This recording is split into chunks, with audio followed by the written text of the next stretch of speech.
ఎండిపోయిన మొహం దానికి దండం కావాలన్నా ఉండు దీని సంగతి చెప్తా.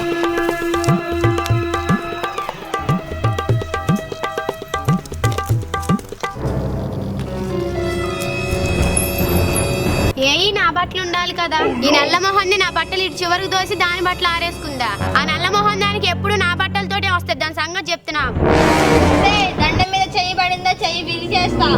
ఇరిస్తే చూస్తూ ఊరుకుంటాను. జుట్టు పట్టి బండకేసి గుద్దుతా. ఏంటి నన్ను జుట్టు పట్టుకొని కొడతా అంటావానే? కొడతా మరి. నన్ను అంటే ఊరుకుంటానా? అత్తావు కాబట్టే కొడతా అన్న, లేకుంటే నా చీపుర కట్ట తీసుకొని ఈపు సాఫ్ చేసేదాన్ని. ఏంటి ఏంటి అమ్మ టైం 2 అవుతుంది.